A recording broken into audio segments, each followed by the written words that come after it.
contains three elements. First, faith knows God's word and his gift of salvation in Christ. Romans 10:17 says, faith comes by hearing the message, and the message is heard through the word of Christ. Jesus says himself, you will know the truth, and the truth will set you free. By the word truth, he means himself. For he brings it out in verse 36 of the same chapter. If the Son sets you free, remember the truth makes you free. So if the Son, the truth, sets you free, you shall be free indeed.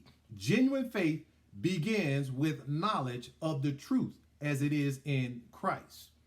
But a simple knowing the truth is not enough. The second element of faith is that one must believe. One must believe God when he says that Christ has already redeemed his people. That Ephesians 2:6 says we are already sitting in heavenly places in Christ. So the Bible says many things that lie beyond human comprehension. It tells us, for example, that God put humanity into Christ to qualify him to save the world. God made Christ a human to qualify him, not just as a human, but he put all of humanity in him.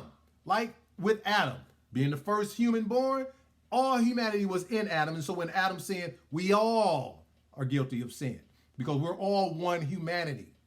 One humanity. Yeah, we want to talk about that. Hey, Elder Kemp, speak life. Coming back at you. And this word on faith, dealing with one humanity, we're in the midst of the world waking up. White America is waking up to the fact that the black male is being killed disproportionately to all others in police custody. And when I think, I'm gonna run these statistics off the top of my head, but it don't matter. They're so grandiose, I can't overspeak them. But black males make up about 6% of American society, all right?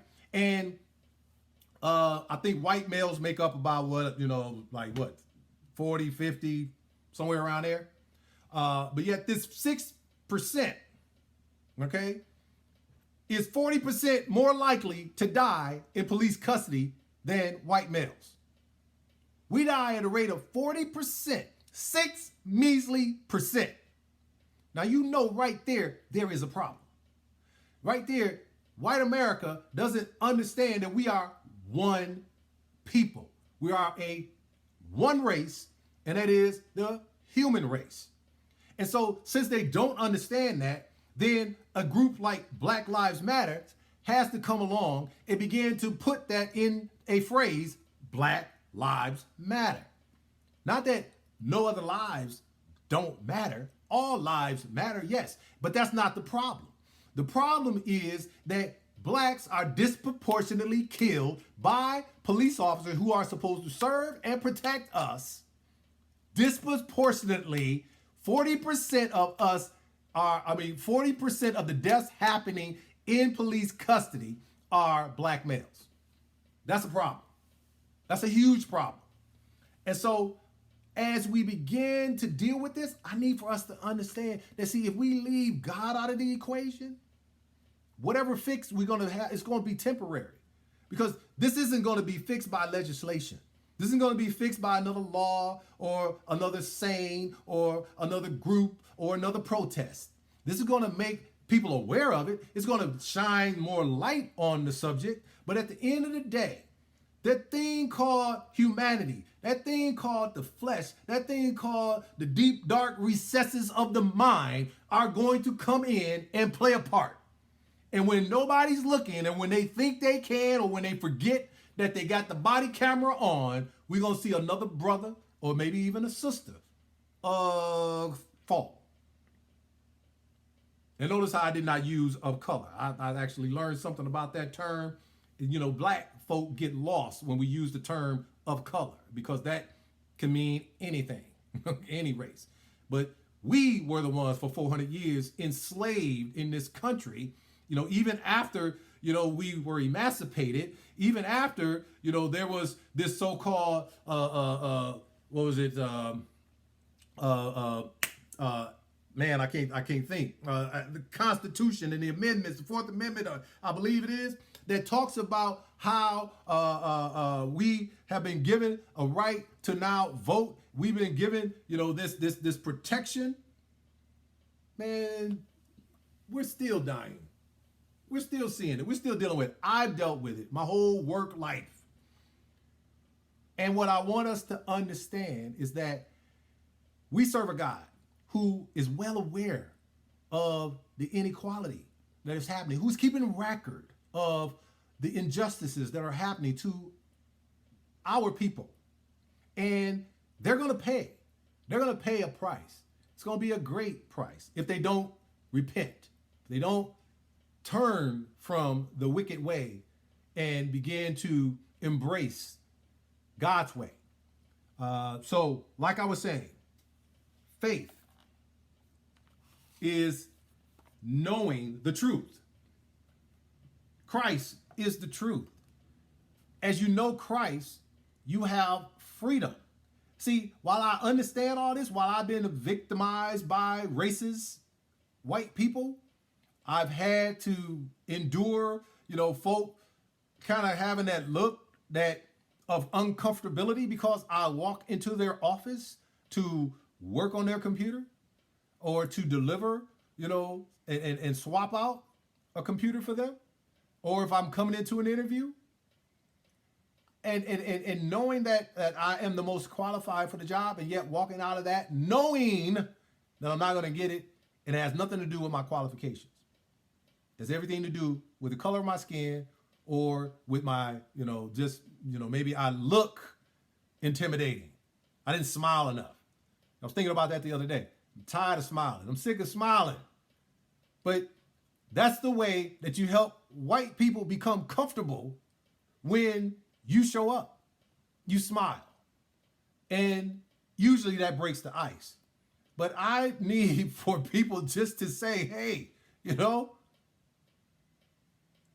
going to treat you just like you any other person. And we need to keep moving. So, but it is simply not enough to know the truth. All right? Now, don't take that as it's not enough to know Christ. Because what I'm saying is that most people are focused on the truth. When you understand that Christ is the truth that sets you free, and that he is the way, the truth, and the life, then you are now internalizing this truth. Okay, it's becoming a part of your being. Because the devils know Christ and tremble, but yet they're devils. So we want to move beyond the knowing of Christ or the truth that is equaled by devils. We want to believe. And see, believe is an action word. I show my belief in something by my actions, by the things that I do and say.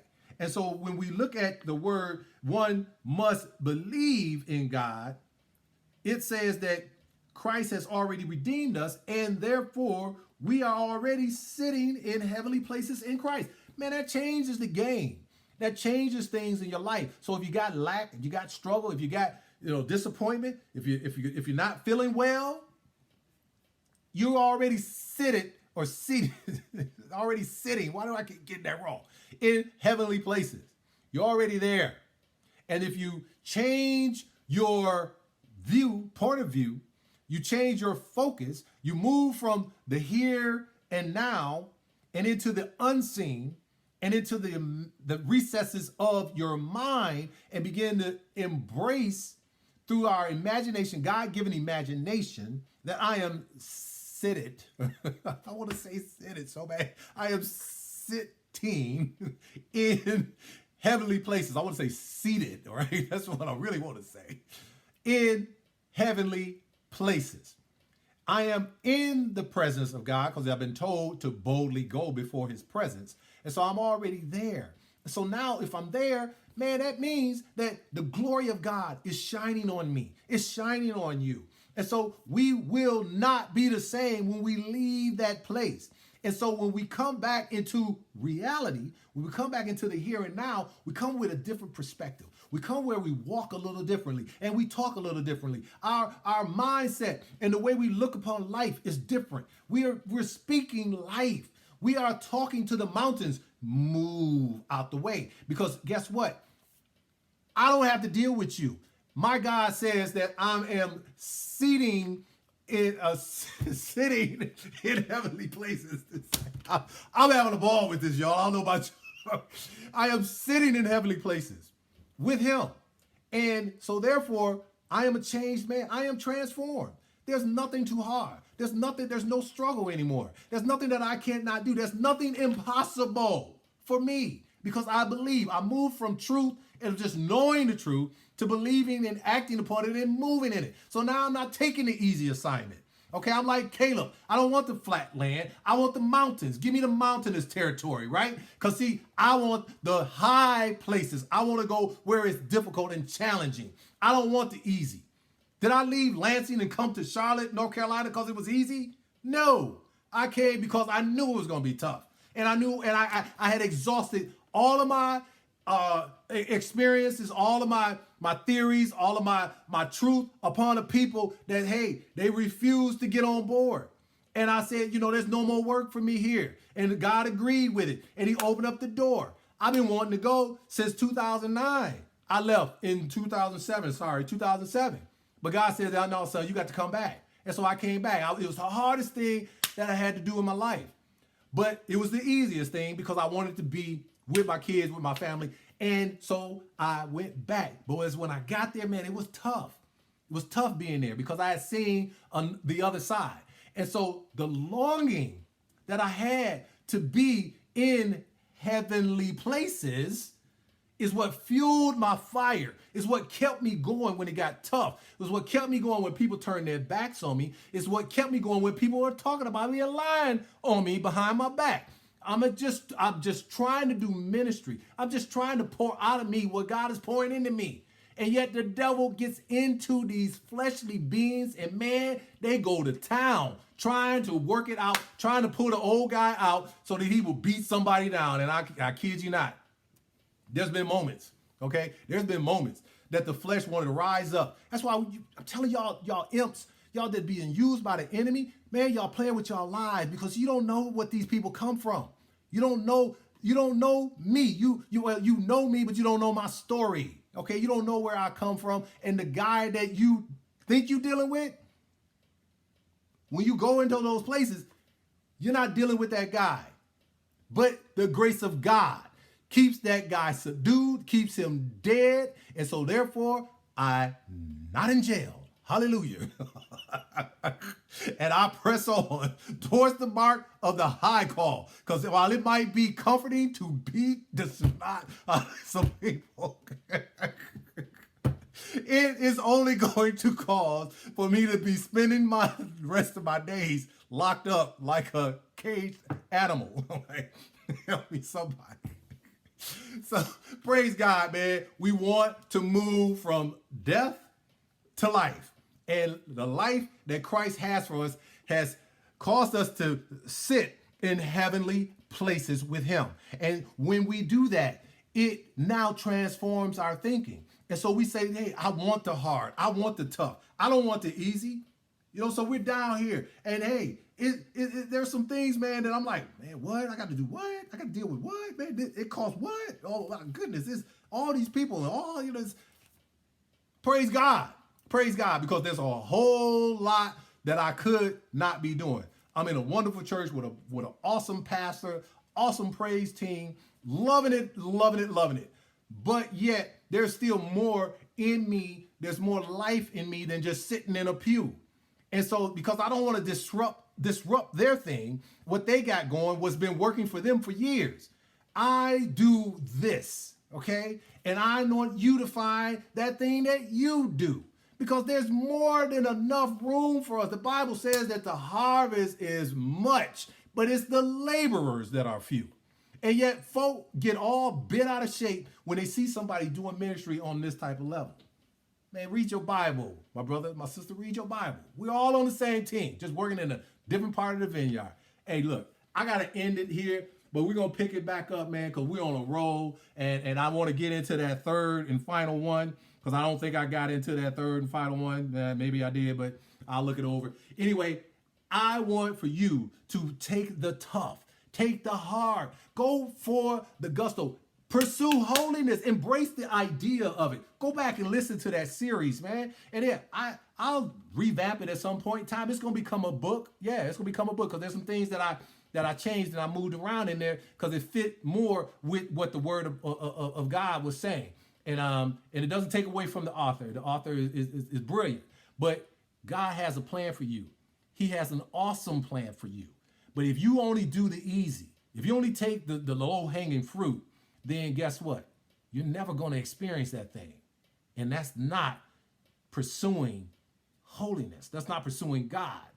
And since we're on that topic, we're going to talk more about that, pursuing holiness, in the next video. So I will see you on the other side. Until then, be blessed.